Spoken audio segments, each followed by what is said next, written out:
Hi friends. Commonwealth of బీస్ ఇది intermediate ప్రథమ సంవత్సరం పోయిటరీ విభాగంలో ఉన్నటువంటి మొట్టమొదటి పోయం ఇది. దీన్ని విలియం షేక్స్పియర్ గారు రాశారు. దీన్ని విలియం షేక్స్పియర్ గారు 1599లో రాయబడిన ప్లే రైట్ హెన్రీ ద ఫిఫ్త్లో నుండి సంగ్రహించబడిందనమాట. అయితే దీని నుండి మనం గ్రహించవలసింది ఏంటంటే, have you ever imagine that the tiny insects like honey bees can teach human beings amazing lessons? నువ్వు ఎప్పుడైనా తేనెటీగల వంటి చిన్న కీటకాలు మానవులకు అద్భుతమైన పాఠాలు నేర్పుతాయని ఎప్పుడైనా ఊహించావా? What do you think bees can teachers? తేనెటీగలు మనకు బోధించగలవు అంటే నువ్వేమనుకుంటున్నావు? As a team player, make yourself as busy as a bee and list out things that you can do for common good. ఒక టీంలో ఉండే ఒక సభ్యుడిగా తేనెటీగలు తమంతట తాముగా తమకు కేటాయించిన కార్యాన్ని తీరిక లేకుండా ఎలా నిర్వర్తిస్తున్నాయో నువ్వు కూడా సమిష్టి ప్రయోజనాలను అలాగే ఇష్టాలకు అనుగుణంగా సంబంధించిన కార్యాలను ఎంచుకుని పనిచేయగలవు అంటున్నారనమాట. కామన్వెల్త్, ఇక్కడ కామన్వెల్త్ అనే పదం వాడారు. కామన్వెల్త్ అంటే అర్థం and independent country or community especially democratic republic. ఇది ఒక ప్రజాస్వామ్య విధానాలతో కూడినటువంటి ఒక దేశం అన్నమాట. అంటే వాళ్ళు ఇండివిజువల్గా ఒక రాజ్యాంగాన్ని రాసుకుని దానికి అనుగుణంగా వాళ్ళ రాజ్యపాలన కొనసాగించుకుంటూ ఉంటారనమాట. మనం చాలాసార్లు కామన్వెల్త్ అనే పదం కూడా వింటూ ఉంటాం. కామన్వెల్త్ దేశాల కూటమి లేక కామన్వెల్త్ గేమ్స్ అని కూడా అంటూ ఉంటాం. అంటే ఈ కామన్వెల్త్ దేశాలంటే బ్రిటిష్ పరిపాలన నుండి విముక్తులయ్యి స్వేచ్ఛా స్వాతంత్రాలను పొంది ఉన్నటువంటి దేశాల కూటమి అన్నమాట. ఈ దేశాల కూటమినే కామన్వెల్త్ దేశాలు అంటారు. ఎందుకంటే బ్రిటిష్ సామ్రాజ్యం రవి అస్తమించిన దేశంగా పేరుంది. ఎందుకంటే వాళ్ళు ప్రపంచంలో చాలా చోట్ల తమ యొక్క పరిపాలన కొనసాగించారు. దేశాలను చాలా వాటిని వాళ్ళు స్వాధీనంలో తీసుకుని అక్కడ పరిపాలన కొనసాగించారు. కాబట్టి దీన్ని రవి అస్తమించిన దేశం అని అంటారన్నమాట. తర్వాత కామన్ గుడ్. కామన్ గుడ్ అంటే the benefit are interest of all. అంటే నువ్వు సమిష్టి ప్రయోజనాలను విధానాలను దృష్టిలో ఉంచుకుని నువ్వు పనిచేయడం అన్నమాట. కామన్ గుడ్ అంటారు దాన్ని. అందరి ఇష్టానుసారమే నువ్వు వెళ్ళాలి, అంతేగాని నువ్వు ఇండివిజువల్గా నీ యొక్క ఇష్టాలకు తగినట్టుగా పని చేయడం ఇక్కడ కుదరదు అనమాట. కామన్ గుడ్ని ఆశించేవారు సమిష్టి ప్రయోజనాలు చూస్తారనమాట. మనం పోయంలోకి వెళ్ళే ముందు టెక్స్ట్ బుక్లో ఉన్నటువంటి about the poet and about the poem ఈ రెండు చూసేసాకే మనం పోయంలోకి వెళ్దాం. ఎందుకంటే ఇక్కడ ఇచ్చినటువంటి సారాంశాన్ని మనం ముందు అర్థం చేసుకుని పోయంలోకి వెళ్తే అది బాగా అర్థమవుతుంది. కాబట్టి ఇప్పుడు అబౌట్ ది పోయెట్, ఇప్పుడు విలియం షేక్స్పియర్ గారి గురించి తెలుసుకుందాం అనమాట. William Shakespeare is widely acknowledged as the world's greatest English playwright. William Shakespeare గారు ఒక గొప్ప ప్లే రైట్గా ప్రపంచంలో అందరికీ సుపరిచితుడే. ఇక్కడ ఈయన 26 ఏప్రిల్ 1564లో బాప్టైజ్డ్ అయినట్టుగా, అలాగే 23 ఏప్రిల్ 1616లో ఆయన మరణించినట్లుగా ఉంది. అయితే ఇక్కడ బాప్టైజ్డ్ అవ్వడం అంటే క్రిస్టియన్ ఆచారం ప్రకారం బిడ్డ పుట్టిన 3వ రోజున అతనికి బాప్తిస్మం ఇచ్చి నామకరణం చేస్తారనమాట. అయితే ఇతనికి 3వ రోజు అంటే 23 ఏప్రిల్ అవుతుంది బర్త్ డేట్ అనమాట. అయితే మనం 23 ఏప్రిల్ని షేక్స్పియర్ గారి బర్త్ యానివర్సరీగా జరుపుకుంటూ ఉంటాం. ఇది గమనించాలి. ఈ రోడ్ 36 ప్లేస్ అంటే 36 డ్రామాలు ఈయన రాశారనమాట. అందులో కామెడీస్ ఉన్నాయి, ట్రాజడీస్ ఉన్నాయి, హిస్టారికల్ ప్లేస్ ఉన్నాయి. 154 సొనెట్స్. సొనెట్స్ అంటే పోయిటరీలో ఒక విధానం. అది రైమింగ్ ఆర్డర్ కానీ ఆ స్టాంజల్ కానీ అది దాని గురించి చెప్పుకున్నప్పుడు చూద్దాం. అయితే అండ్ 2 లాంగ్ పోయమ్స్, అలాగే 2 లాంగ్ పోయమ్స్ కూడా ఈయన రాశారనమాట. He worked on Spanish tragedy, comedy and historical plays both in poetry and prose.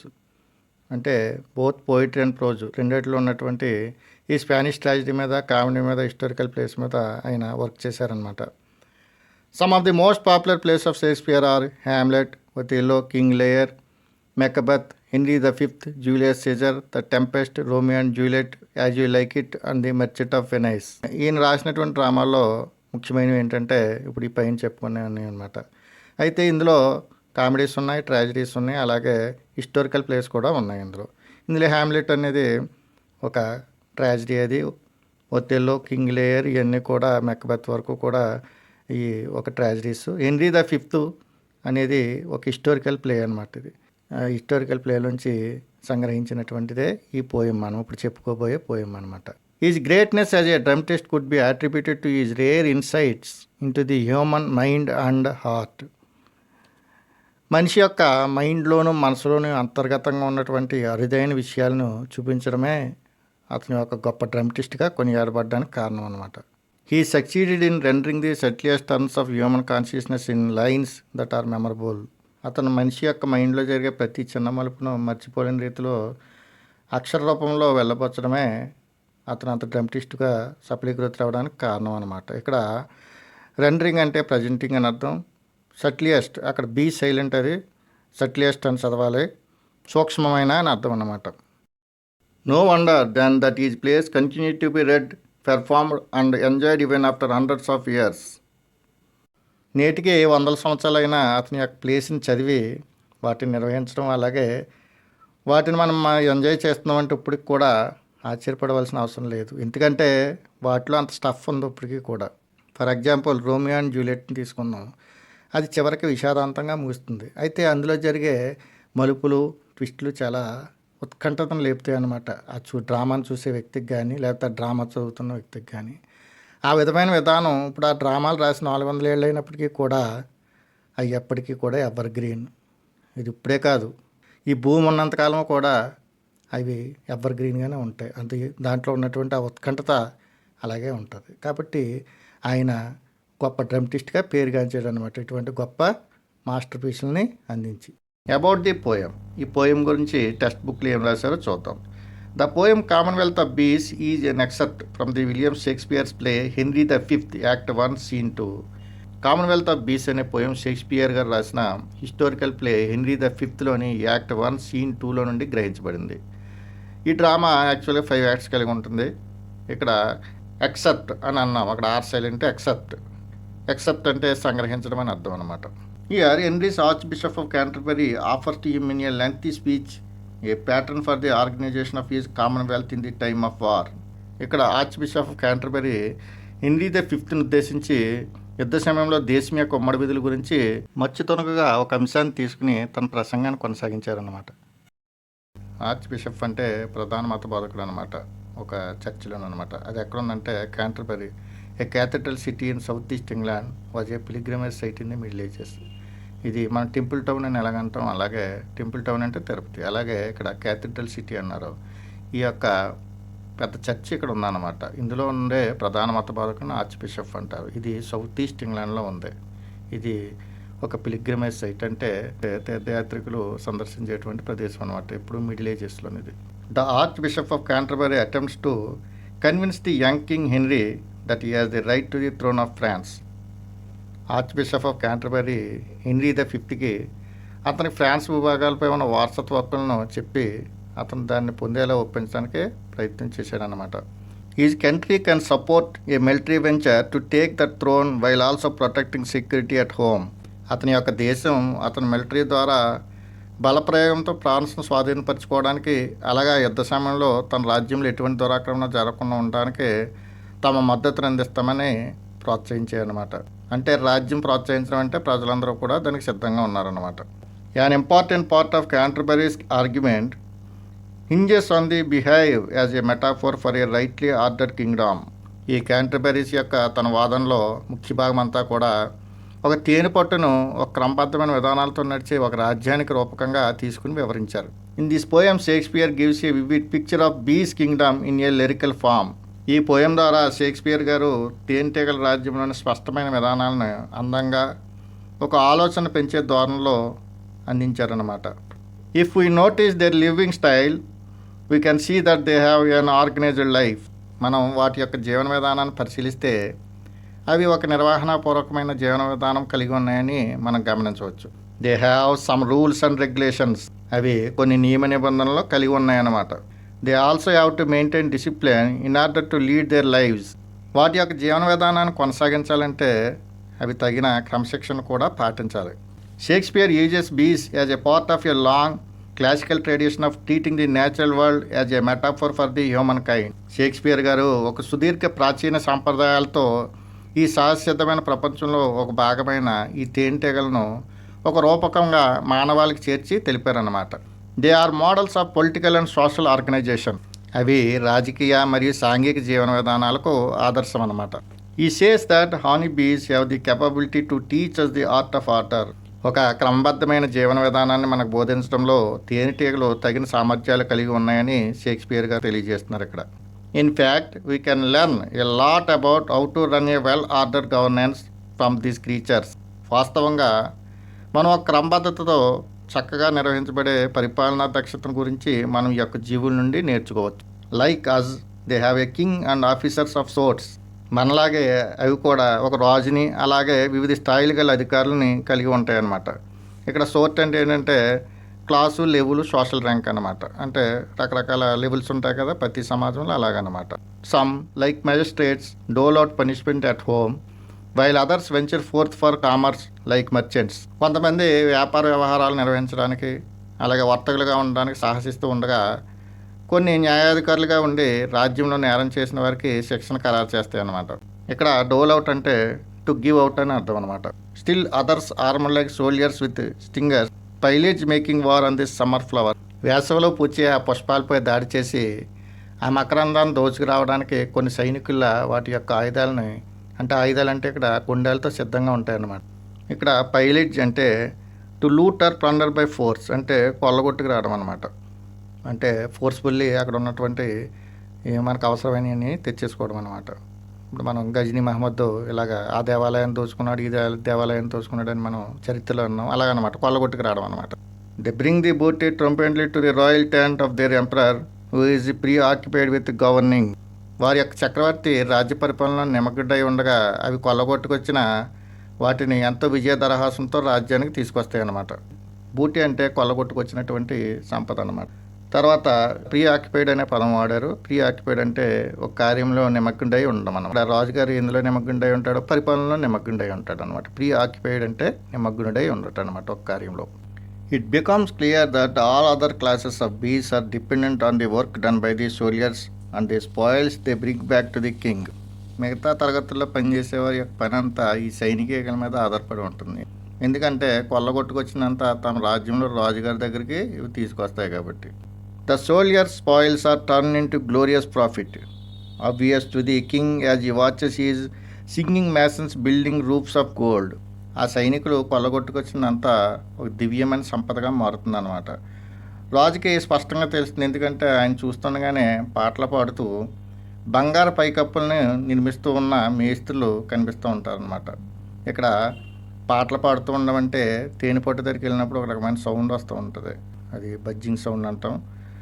ఈ సౌండ్ ఎందుకు వస్తుందంటే ఈ రెక్కల్ని పెట్టి కొడుతూ ఉండటం వల్ల సౌండ్ వస్తూ ఉంటుంది. ఇక్కడ సింగింగ్ మేసన్స్ అన్నారు. మేసన్ అంటే మేస్త్రి అని అర్థం. ఇక్కడ సింగింగ్ మేసన్స్ అంటే ఏంటి, ఆ సౌండ్ చేస్తూ పని చేస్తూ ఉంటాయి కాబట్టి వాటిని సింగింగ్ మేసన్స్ అని మన పోయిట్ ఇక్కడ వివరించారు. అయితే బంగారు పైకప్పు నిర్మించడం అంటే ఆ యొక్క తేనెపట్టు బంగారు వర్ణంలో కనబడుతూ ఉంటుంది మనకి. కాబట్టి ఇక్కడ మనకు పోయిట్ ఆ విధంగా తెలియజేశారు అనమాట. మేసన్స్ అంటే మేస్త్రులు అని అర్థం.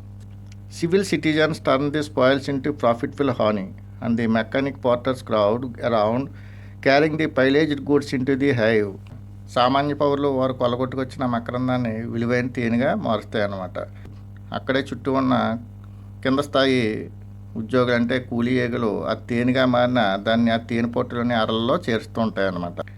Justices and executors are also on hand to deal with those who don't work, the lazy yawning drones. ఇక్కడ బద్ధకంగా ఆవలింతలతో ఉన్నాయంటే, యానింగ్ అంటే ఆవలిస్తూ ఉండడం అంటే ఏంటి, తినడం పడుకోవడం అనమాట. ఇటువంటి వాటిని శిక్షించడానికి న్యాయ వ్యవస్థ ఉంది అక్కడ, శిక్షలను ఖరారు చేయడానికి. అలాగే ఎగ్జిక్యూటర్స్ అంటే ఆ శిక్షలను అమలు చేయడానికి తగిన అధికారులు కూడా తమ యొక్క విధులు నిర్వర్తించడానికి సిద్ధంగా ఉన్నారనమాట. డ్రోన్స్ అంటే మగతేనెటీగలు అనమాట. ఇవి సంపర్కానికి తప్ప ఎందుకు పనిచేయవన్నమాట. వీటిని అనవసరంగా ఎందుకని చెప్పి వాటిని చంపేసేవే కిందకి తేనె పట్టులోంచి బయటకు తోసేస్తూ ఉంటాయి, మనం చూస్తూ ఉంటాం. ఇక్కడ ఒక చిన్న ఇది ఏంటంటే, ఇక్కడ కింగ్ అని అన్నాడు, యాక్చువల్గా క్వీన్ ఉంటుంది తేనె పట్టులోని. ఇక్కడ ఏంటంటే దీనికి దానికి ఉన్నటువంటి రూపకం చెప్పే విధానంలో షేక్స్పియర్ గారు ఇక్కడ ఉన్నటువంటి పొయిటిక్ లైసెన్స్ అంటారనమాట. ఆ సమయంలో దాన్ని ఇటు అటు చేంజ్ చేసుకోవచ్చు. ఆ పొయిటిక్ లైసెన్స్ని ఉపయోగించి ఇక్కడ చేంజ్ చేశారనమాట. ఎందుకంటే పొయిటిక్ లైసెన్స్ ప్రకారం అటువంటివి వచ్చినప్పుడు అది సవరణ చేసుకోవచ్చు అటు ఇటుగా, అది నో ప్రాబ్లం అనమాట. దాన్ని కింద నోట్లో రాశారు, అదొకసారి చూడండి. When such a natural order is in place, a kingdom can simultaneously fight a war and maintain peace and security at home. ఈ విధమైన సహజమైన విధి విధానాలతో ఒక రాజ్యం కొనసాగుతున్నప్పుడు అదే సమయంలో వేరే దేశాల మీదకు యుద్ధానికి వెళ్ళవచ్చు. అలాగే రాజు యుద్ధానికి వెళ్ళినప్పుడు రాజ్యం మీద ఎవరో దండెత్తకుండా కాపాడుకోవచ్చు కూడా. There are different groups of bees who do their job with due diligence. చాలా రకాల తేనెటీగలు ఉన్నాయి తమ తమ పనిని తగిన రీతిలో నిర్వర్తించడానికి. అంటే మనం క్లాసులో విడదీసాం కదా, అందులోనే కూలీ ఈగలని, సైనిక ఈగలని, కింగ్ అని చెప్పాము ఇక్కడ. అవి తమ సంబంధించిన పనులను నిర్వర్తిస్తూ ఉంటాయి అన్నమాట. Many different elements can work towards one common end just as money arrows shot from different points can coverage on a single target. వివిధ రకాల శక్తులన్నీ ఒక సమిష్టి ఫలితం గురించి దాని వైపుగా పనిచేయవచ్చు. అది ఎలా అంటే అన్ని వైపుల నుండి వచ్చిన బాణాలు ఒకే స్థానాన్ని గురి చేసినట్టుగా అన్నమాట. It is like many roads meeting in a single town and many fresh streams emptying into only one salt sea. అన్ని రోడ్లు ఒకే పట్టణానికి దారితీసినట్టుగా అన్ని మంచినీటి నదులు ఒకే వైపుగా ప్రయాణం చేసి ఉప్పు నీటితో కూడిన సముద్రంలోకి కలిసినట్టుగా ఇక్కడ చేసిన పని అంతా కూడా ఏమవుతుందంటే ఒక ఉమ్మడి లక్ష్యం వైపుగా సాగుతూ ఉంటుంది అన్నమాట. Just so a 1000 actions once set in motion will result in one desired goal and all will be well carried out and have a successful end. అదేవిధంగా కొన్ని వేల చర్యలు వన్స్ సెట్ ఇన్ మోషన్ ఒకే కార్యం వైపుగా నడిచినప్పుడు అది మనం అనుకున్న ఫలితాన్ని ఇస్తుంది, మరియు అంతా సక్రమంగా కొనసాగుతుంది, మరియు ఒక విజయవంతమైన ముగింపు కలిగి ఉంటుంది అన్నమాట. చివరిని సక్సెస్సే పొందుతాం.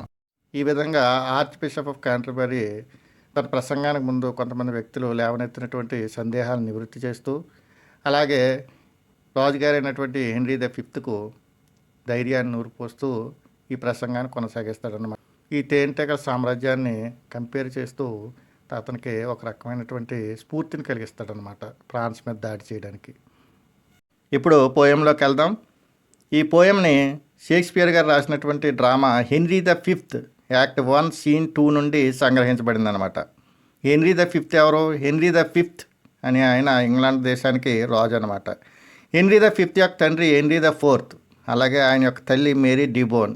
ఈమె హెన్రీ ద ఫోర్త్ రాజ్యాధికారంలోకి రాకముందే చనిపోతుందన్నమాట. కాబట్టి ఈమెకి క్వీన్ హోదా దక్కలేదు. హెన్రీ ద ఫిఫ్త్ 1413 నుంచి 1422 వరకు తన రాజ్యాధికారాన్ని కొనసాగించాడు. హెన్రీ ద ఫిఫ్త్ ఆయన తండ్రి అయిన హెన్రీ ద ఫోర్త్ జీవించినంతకాలం వ్యసనపరుడిగా కాలం వెలబుచ్చాడు అనమాట. తండ్రి మరణాంతరం అతను పాత జీవితాన్ని వదిలి మంచి పరిపాలనా దక్షుడు కాదలిచాడు అనమాట. అయితే ఫ్రాన్స్ నుండి సెల్యక్ లా ప్రకారం రద్దు అయినటువంటి వారసత్వ హక్కు ద్వారా తిరిగి ఆ సింహాసనాన్ని అధిష్ఠించాలనుకుంటాడనమాట. దీని గురించి ఆర్చ్ బిషప్ ఆఫ్ క్యాంటర్బరీ అతనికి తన సుదీర్ఘ ప్రసంగం ద్వారా హితబోధ చేస్తాడు. ఈలోగా ఫ్రాన్స్ రాజు చార్ల్స్ సిస్తి యొక్క కుమారుడు డాఫిన్ టెన్నిస్ బాల్స్ని పంపుతాడనమాట అతని దగ్గరికి.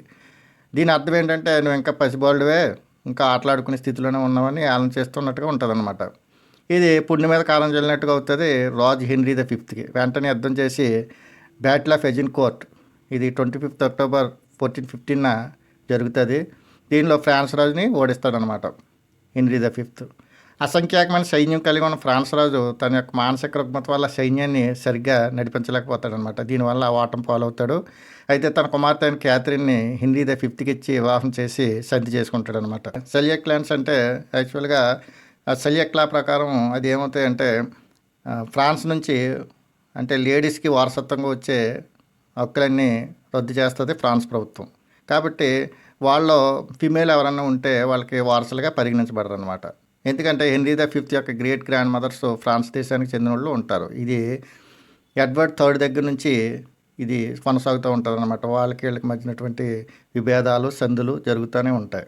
ఈ విధంగా సెల్యక్ లా ద్వారా రద్దు కాబడినటువంటి వారసత్వ హక్కుని తిరిగి దక్కించుకోవాలనుకుంటాడు హెన్రీ ద ఫిఫ్త్. దీనికి ఆర్చ్ బిషప్ ఆఫ్ క్యాంటర్బరీ తన సుదీర్ఘ ప్రసంగం ద్వారా అతన్ని పురుగొలుపుతాడు అనమాట, అతని యొక్క వారసత్వ హక్కుల గురించి అతనికి తెలియజేసి.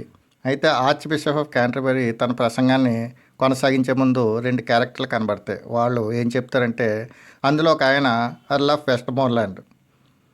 ఇది ఫిక్షనల్ క్యారెక్టర్ అనమాట. ఇది డ్రామా కథ హిస్టారికల్ ప్లేన్ తీసుకున్నాం అంటే హిస్టరీలో ఉన్నటువంటి సబ్జెక్ట్ని తీసుకున్న అందులో రమ్యత కోసం ఫిక్షనల్ క్యారెక్టర్ని పెట్టచ్చు అనమాట. అలాగే డ్యూక్ ఆఫ్ ఎగ్జిటర్, ఇతను హెన్రీ ద ఫిఫ్త్కి అంకుల్ మరియు అతన్ని సపోర్ట్ చేసేవాళ్ళు ఒకడు, మంచి సలహాదారుడు అనమాట. ఆర్చ్ బిషప్ ఆఫ్ క్యాంటర్బరీ వారసత్వ హక్కుల గురించి తెలియజేసి అతన్ని ఫ్రాన్స్ని దక్కించుకోవడానికి పురుగొల్పుతుండగా అంతకుముందు వీళ్ళిద్దరు ఉన్నారు కదా రెండు క్యారెక్టర్లో.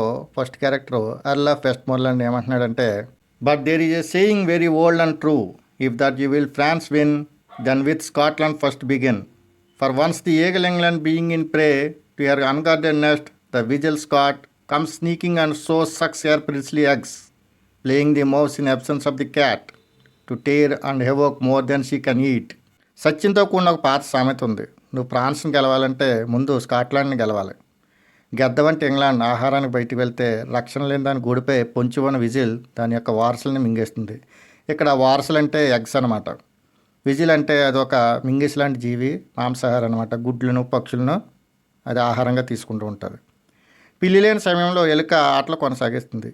అది తినగలిగే దానికంటే ఎక్కువగా నాశనం చేస్తుందని ఆయన అనుమానం వ్యక్తం చేశాడనమాట ఈ స్కాట్లాండ్ని ఉద్దేశించి. ఈ విధంగా ఆయన అనుమానం వ్యక్తం చేయగానే డ్యూక్ ఆఫ్ ఎగ్జిటర్, ఈయన హెన్రీ ది ఫిఫ్త్ యొక్క అంకుల్, అలాగే అతనికి మంచి సలహాదారుడు కూడా, ఆయన ఏమంటున్నాడంటే, it follows then the cat must stay at home yet that is but a crushed necessity, since we have locks to safeguard necessaries and pretty traps to catch the petty thieves, while that the armed hand doth fight abroad, the advised head defends itself at home. For government, though high and low and lower, put into parts, doth keep in one consent, conquering in a full and natural close, like music. నువ్వు అన్నట్టుగా ఇది కానీ follow అయితే పిల్లి తప్పనిసరిగా ఇంటి దగ్గరే ఉండాలి, కానీ యుద్ధం చేయడం చాలా అవసరం. అవసరమైనవన్నీ భద్రపరచుకోవడానికి మన దగ్గర తాళాలు ఉన్నాయి. ఆ అల్పమైనటువంటి శత్రువులను బంధించడానికి మన దగ్గర చక్కనైనటువంటి ఉచ్చులు ఉన్నాయన్నమాట. ఆయుధాలు పట్టిన వారు విదేశాలపై యుద్ధం చేస్తే సలహా ఇచ్చిన వారు స్వదేశంలో బయట దాడులను ఎదుర్కోవడానికి సిద్ధంగా ఉంటారు. ప్రభుత్వంలోని అన్ని ర్యాంకుల వారు విభాగాలుగా ఉండి ఒకే నిర్ణయంపై కొనసాగుతారు. అన్ని వాయిద్యాలతో సహసిద్ధంగా మిళితమైన సంగీతంలో వారు సమ్మిళితం అవుతారు అని చెప్తాడనమాట. అప్పుడు ఆర్చ్ బిషప్ ఆఫ్ క్యాంటర్బరీ తన ప్రసంగాన్ని కొనసాగిస్తూ టెక్స్ట్ బుక్లు ఇచ్చినటువంటి ఈ పోయంని ఆయన అందులో చెప్తాడనమాట. Therefore doth heaven divide the state of man in diverse functions, setting endeavour and continual motion, to which is fixed an aim or but obedience. ఆ భగవంతుడు ఎంతో శ్రమించి ఒక లక్ష్యంతో అలాగే ఒక టార్గెట్ కోసం ఏర్పరిచిన ఈ సృష్టి ఆకుండా ముందుకు సాగడానికి మనుషులందరినీ వివిధ రకాల కార్యాలు నిర్వహించేలాగా వారి యొక్క శక్తి సామర్థ్యాలకు తగినట్టుగా విభజించారనమాట. సెట్టింగ్ ఎండేవర్ అంటే ఎంతో ప్రయత్నం చేసి ఆయన శ్రమించి ఏర్పాటు చేశాడనమాట. ఇక్కడ కంటిన్యూడ్ మోషన్ అన్నాడు. ఇది ఏర్పాటు చేసింది ఏంటంటే ఆగకుండా కొనసాగాలి. To which is fixed and ఏమ్ ఆర్ బట్ ఒబీడియన్స్.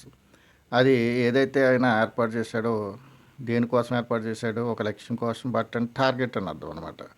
అది ఒబీడియన్స్ అంటే ఏంటి, ఒక క్రమబద్ధీకరణతో క్రమశిక్షణతో ముందుకు సాగడానికి ఏర్పాటు చేశాడనమాట. ఈ ఏర్పాటు అంతా సక్రమంగా జరగడానికి ఆ రాజ్యంలోని ప్రజానికాన్ని వివిధ రకాల కార్యాలు నిర్వర్తించేలాగా భగవంతుడు సృష్టించాడు. ఇక్కడ హెవెన్ అంటే భగవంతుడే అని అర్థం అనమాట.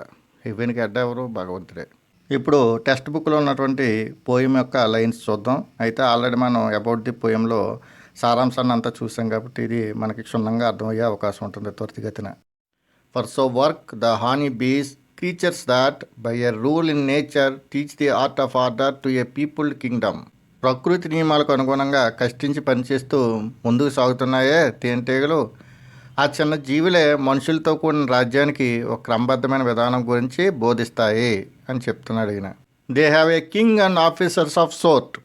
అవి ఒక రాజు మరియు వివిధ రకాల హోదాలు కలిగిన అధికారులను కలిగి ఉంటాయన్నమాట. అయితే ఇక్కడ కింగ్ అన్నాడు, తేనెపొట్టులో క్వీన్ ఉంటుంది. ఇది పోయిటిక్ లైసెన్స్ ప్రకారం దీన్ని రూపకంగా చెప్తున్నారు కాబట్టి షేక్స్పియర్ గారు ఇక్కడ కింగ్ అని వాడారు. దాన్ని గమనించండి. సోర్ట్ అంటే అక్కడ meaning class, level, social rank. అంటే ఒక సమాజంలో రకరకాల సోషల్ ర్యాంక్స్ ఉంటాయి కాబట్టి ఈ పదాన్ని ఇక్కడ వాడారనమాట. ఇక్కడ తేనెపొట్టులో కూడా రకరకాల ఈగలు ఉంటాయి వాటి యొక్క హోదాను బట్టి. Where some like magistrates correct at home. అందులో కొన్ని న్యాయాధికారులుగా ఉండి నేరాలకు శిక్షలను ఖరారు చేస్తూ రాజ్యం సక్రమంగా సాగేలాగా చేస్తాయన్నమాట. Others like merchants venture trade abroad. మరికొన్ని వర్తకులుగా ఉండి విదేశాలతో వర్తకం సాగించే సాహసానికే ఒడిగడతాయి.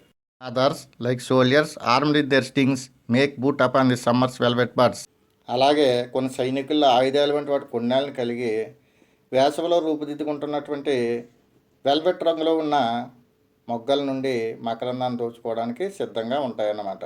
అంటే వెల్వెట్ కలర్లో ఉండే పుష్పాల నుంచి అన్నమాట. ఇక్కడ ఆయుధాలు అంటే తేనెటీగలకు ఆయుధాలు ఏంటి, అవి కొడతాయి కాబట్టి వాటి కొండేలనే ఆయుధాలుగా ఉపయోగిస్తాయి అన్నమాట. కాబట్టి ఇక్కడ ఆ సైనికుల యొక్క ఆయుధాలు వాటి యొక్క కొండేలు అనమాట. ఇక్కడ బూట్ అంటే అర్థం కొల్లగొట్టుకొచ్చినటువంటి సంపద అనమాట. Which pillage they with merry march bring home to the tent royal of their emperor who busied in his majesty surveys the singing masons building roofs of gold. కొల్లగొట్టిన మకరందాన్ని ఎంతో ఆనందంగా రాజ్య పరిపాలన నిమగ్నుడైన వారి చక్రవర్తి దగ్గరికి తీసుకొస్తాయి అనమాట. మార్చిల్ అంటే సైన్యం మార్చింగ్ అంటాం కదా, ఒక వైపుకి వెళ్ళడం అనమాట. ఇవన్నీ ఎక్కడికి వెళ్తున్నాయి, రాజ్య పరిపాలన ఉన్న చక్రవర్తి దగ్గరికి తీసుకొస్తున్నాయి అనమాట ఈ కొల్లగొట్టినటువంటి ఈ మకరందాన్ని. అతను ఆ సమయంలో పాటలు పాడుతున్న మేస్త్రులు నిర్మిస్తున్న బంగారు పైకప్పును పర్యవేక్షిస్తూ ఉంటాడనమాట. ఎందుకంటే రాజ్యంలో ఏం జరుగుతున్నాయి అన్నీ చూసుకోవాలి కదా రాజుగారు, అది చూస్తూ ఉన్నాడు అనమాట. ఇక్కడ సింగింగ్ మ్యాషన్స్ అంటే సింగింగ్ అంటే ఇక్కడ తేనెపట్టు దగ్గరికి వెళ్ళినప్పుడు ఒక బజ్జింగ్ సౌండ్ వస్తూ ఉంటుంది వాటి యొక్క రెక్కల సౌండ్ తోటి. కాబట్టి ఆ సౌండ్ని ఇక్కడ పాటలు పాడుతున్న మేస్త్రులు అని అన్నారు. ఎందుకంటే అవి వర్క్ చేస్తూ ఉన్నప్పుడు ఆ విధమైన సౌండ్ వస్తూ ఉంటుంది. కాబట్టి ఇక్కడ సింగింగ్ మ్యాషన్స్ అనే పదం వాడారనమాట. ఇక్కడ బంగారు పైకప్పు అని అన్నారు. బంగారు పైకప్పు అంటే తేనెపట్టు బంగారు వర్ణంలో ఉంటుంది. పూర్తిగా తేనెతో నింపాక అది బంగారు వర్ణంలో కనబడుతూ ఉంటుంది అనమాట. The civil citizens kneading up the honey. సాధారణ పౌరులుగా కొనసాగుతున్నటువంటి కొన్ని తేనెటీగలు ఆ మకరందాన్ని తేనెగా మార్చే పనిలో నిమగ్నమై ఉన్నాయన్నమాట. The poor mechanic porters crowding in there heavy burdens at is narrow gate. దిగువ స్థాయిలో పనిచేసే కూలీ ఈగలు ఆ తయారు కాబడిన తేనెను పట్టులో ఉండే అరల్లో చేర్చే పనిలో భాగంగా ఆ యొక్క బరువుతో ఇరుకుగా నుండే ద్వారం దగ్గర గుమ్మిగూడు ఉన్నాయంట. The sad eyed justice with his surly hum delivering over to executors pale the lazy yawning drone.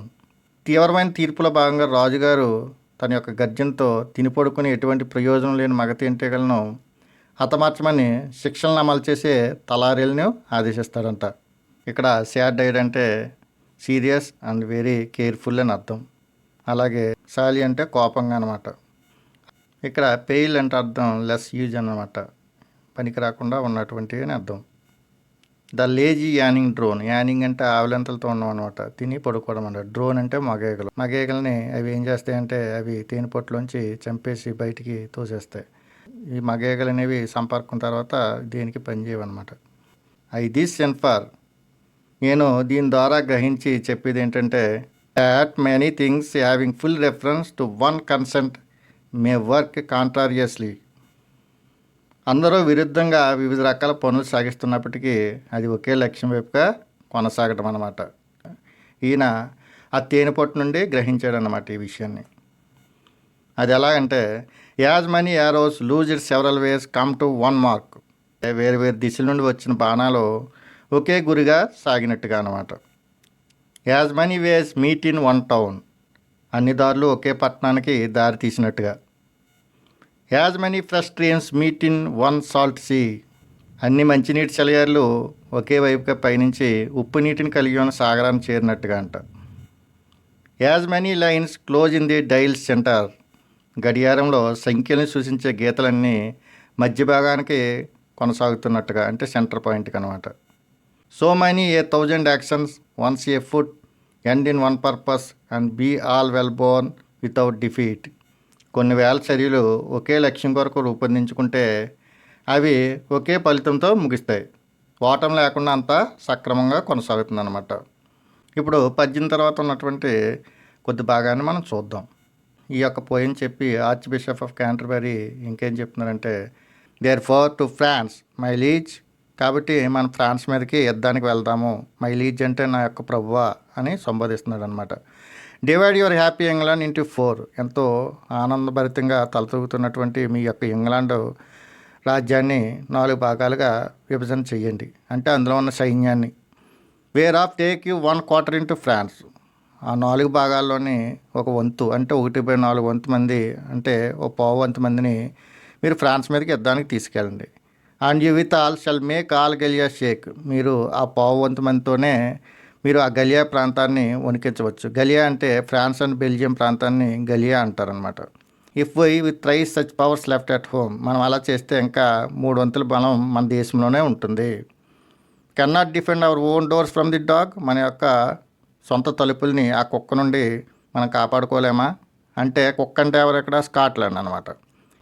ఎందుకంటే 3 వంతుల మంది సైన్యం ఇక్కడే ఉన్నారు. 1/2 వంతు మంది ఫ్రాన్స్ మీదకి యుద్ధానికి వెళ్ళారు. ఈ 3 వంతుల మందితోటి మనం మన యొక్క రాజ్యాన్ని, స్వదేశాన్ని కాపాడుకోలేమా స్కాట్లాండ్ నుండి?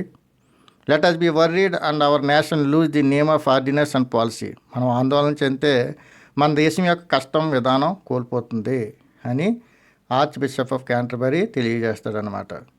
ఇది ఫ్రెండ్స్ ఈ పోయం స్పష్టంగా అర్థం అవడం కోసం దానికి ముందున్న భాగాన్ని, తర్వాత ఉన్న భాగాన్ని తీసుకుని మీకు వివరించడం జరిగింది. Okay, thank you.